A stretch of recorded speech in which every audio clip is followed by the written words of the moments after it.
स्वर कितने हैं? सभी बच्चे बताए। व्यंजन कितने हैं? व्यंजन टोटल। स्पर्श व्यंजन कितने हैं? अंतस्थ व्यंजन कितने हैं? ऊष्म व्यंजन कितने हैं? तो कुल मिलाया के आज समझोगा स्वर और व्यंजन। तो स्वर क्या संस्कृत में क्या बोला जाता है? व्यंजन को संस्कृत में क्या बोला जाता है? स्पर्श व्यंजन में कितने वर्ण हैं टोटल? 25। अंतस्थ व्यंजन में टोटल अक्षर 4। ऊष्म व्यंजन में टोटल 4। तो इनका बार बार प्रयास करो। कितनी बार? बार बार। ठीक है। अच में कितने अक्षर हैं टोटल? कौन कौन से?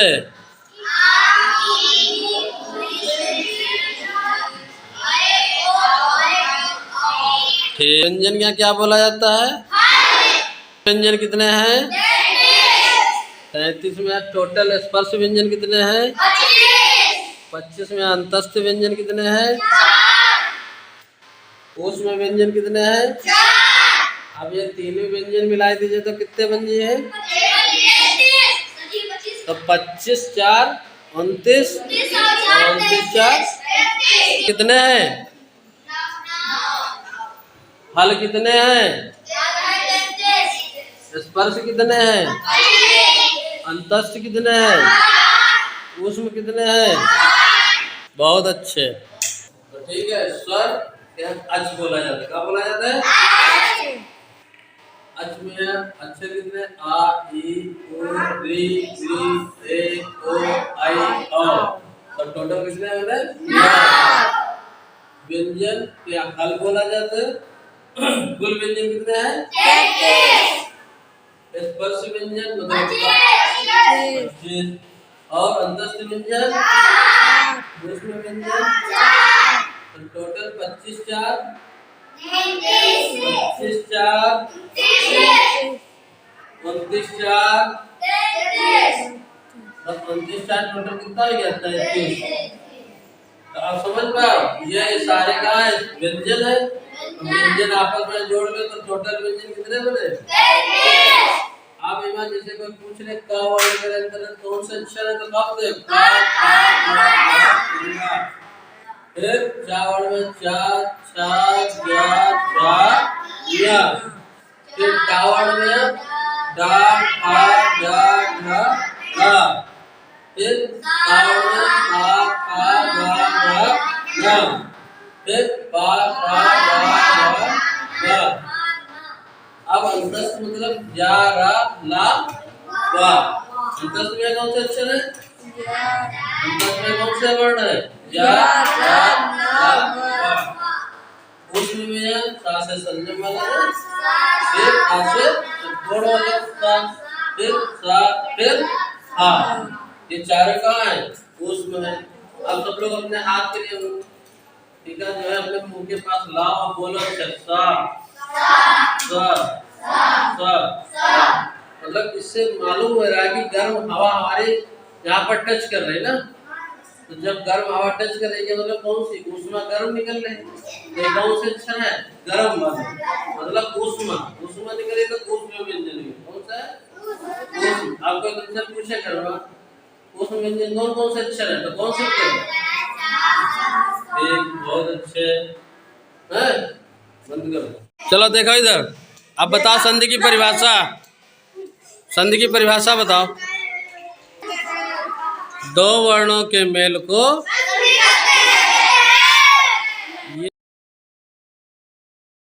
अगर कोई बदतमीजी करे तो संधि की परिभाषा यह है। बताओ दो वर्णों के मेल को संधि 3 प्रकार की होती है। नंबर 1 अच मतलब स्वर संधि। नंबर 2 हल मतलब व्यंजन संधि और नंबर 3 विसर्ग संधि। तो चलो देखो इधर। अब बताओ संधि की परिभाषा। संधि की परिभाषा बताओ। दो वर्णों के मेल को अब तक जो हम पढ़ चुके हैं, केवल आज हमने जो पढ़ा है, कौन सी संधि पढ़ी? अच, मतलब स्वर संधि। संधियां सब कई है, मगर हमको पढ़ना कितनी है सिलेबस के अनुसार? 2। विशेष संधियां कितनी है स्वर में? 8। ठीक है, व्यंजन में कहीं ज्यादा, मगर हम लोग सिलेबस अकॉर्डिंग पढ़ते हैं। तो हम लोग आज कौन सी संधि पढ़े हैं? दीर्घ संधि और दूसरी, हाँ, पहली दीर्घ संधि में कहा है कि आपका सवर्ण सर जी, सर जी,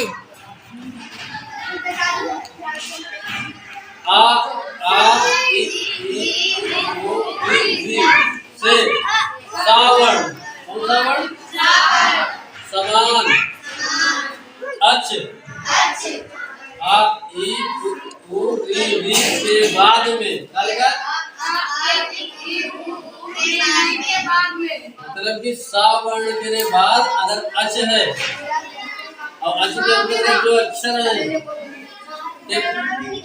और अक्षर के मेल से क्या लिखा है? दोनों के स्थान में दीर्घ होता है भाई। जब आ और आ मिला तो क्या बना? बड़ा आ। तो इन अक्षर के मेल हुई है ना? कौन से अक्षर के भाई? सावर्ण के हो अच है कि नहीं?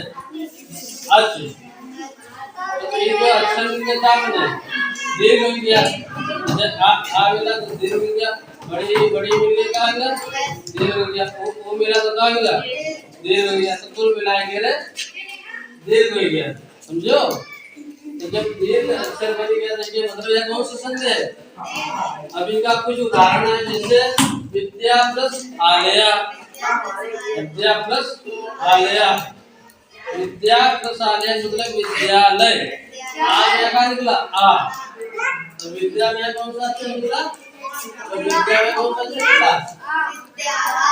आ। आ प्लस आलय, आलय मतलब प्लस आ, तो क्या बना? दीर्घ, बड़ा आ। तो क्या बन गया? दीर्घ। तो ये कौन सी संधि है? दीर्घ संधि है। मतलब आ प्लस आ मिलके क्या बना? बड़ा। इससे क्या है?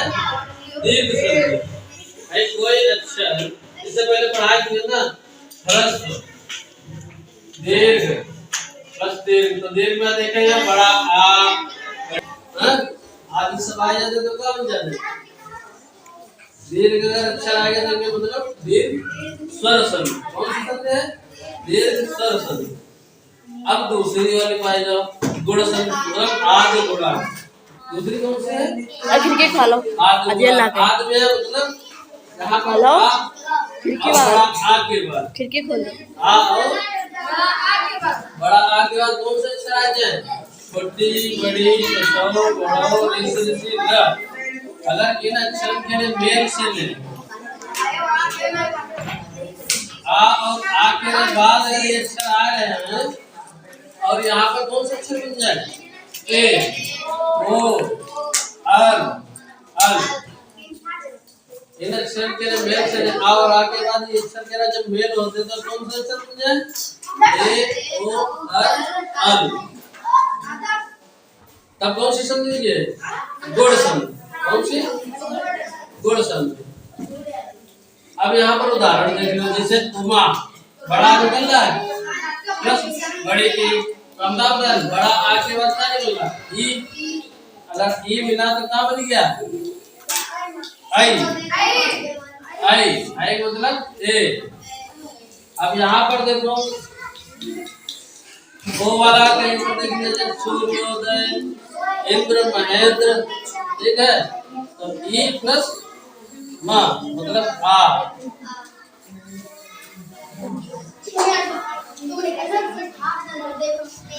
अब यहाँ पर कुछ उदाहरण जो भी दिए हैं 5-10, प्रत्येक उदाहरण में अर्थ है। जैसे मान लो इंद्र, इंद्र प्लस तो इंद्र, द्र में आ निकलना प्लस ओ, यहाँ पर आ प्लस ओ, तो क्या बन रहा है? ओ, औ, मतलब जो अक्षर बन रहे हैं औ, क्या बन रहा है? औ।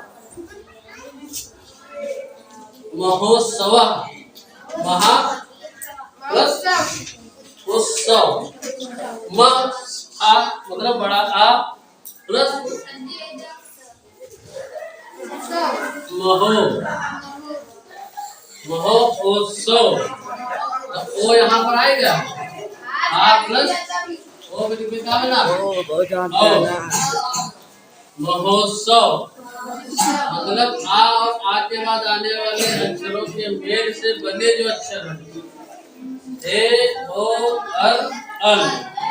यहाँ पर देखिए ओ भी हो गया। अब अर देख लीजिए, अर कहाँ पर आ रहा है अर, अल वाला एक उदाहरण देखो यहाँ पर तव प्लस लकारा, तवल कारा, तव में आ ला मतलब ल, ला के ला ले लिया गया तो ये अल, अल क्या कहना रहा है आ और आगे बाद आने वाले अक्षर से क्या बन जाए अल।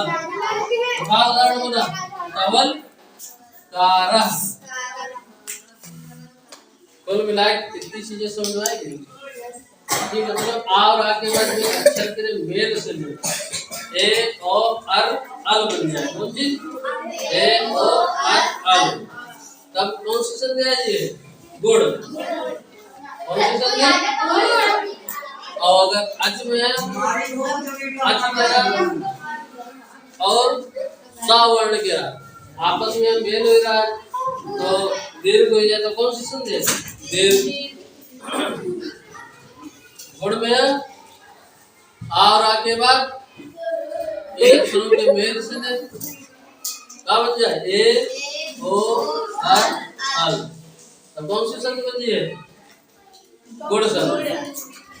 ठीक है, आज इतने रखा जी है और अगली बार कौन सी संज्ञा सिखाइए स्वर संज्ञा जो छूटी हुई तुम्हारा खत्म हो जाएगा सिलेबस खत्म 6 के हिसाब से और मतलब 7 वार्ड के लिए और 7 बढ़ा दिए। ठीक, स्वर कितने हैं सभी बच्चे बताए। व्यंजन कितने हैं व्यंजन टोटल स्पर्श व्यंजन कितने हैं अंतस्थ व्यंजन कितने हैं ऊष्म व्यंजन कितने हैं। तो कुल मिलाया गया समझो का स्वर और व्यंजन। तो स्वर क्या संस्कृत में क्या बोला जाता है व्यंजन को संस्कृत में क्या बोला जाता है। स्पर्श व्यंजन में कितने वर्ण हैं टोटल 25। अंतस्थ व्यंजन में टोटल अक्षर 4। ऊष्म व्यंजन में टोटल 4। तो इनका बार बार प्रयास करो कितनी बार बार। ठीक है, अच में कितने अक्षर हैं टोटल कौन कौन से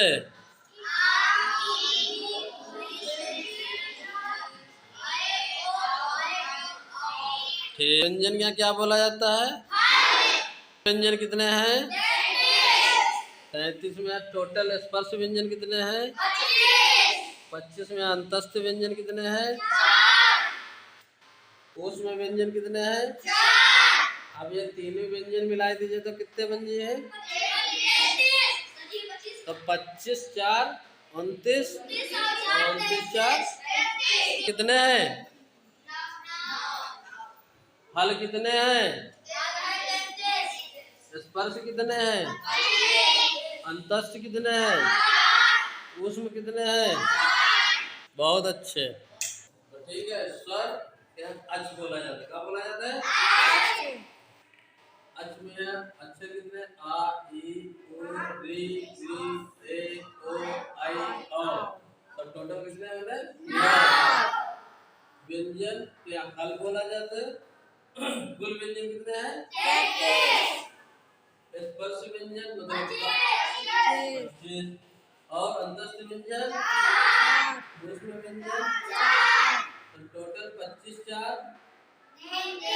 25 4 29 4 29 4 टोटल कितना हो गया 33। तो आप समझ पाओ ये सारे का व्यंजन है व्यंजन आपस में जोड़ लो तो टोटल व्यंजन कितने बने? आप इमान जैसे कोई पूछ ले का वर्ड के अंदर कौन सा अक्षर है तो कब दे का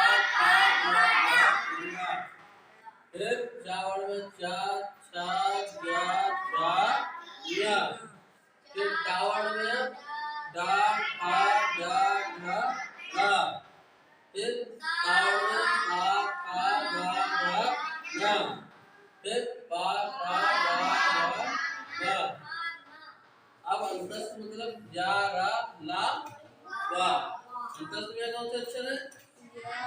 अंतस्थ में कौन सा वर्ण है? या रा ला वा।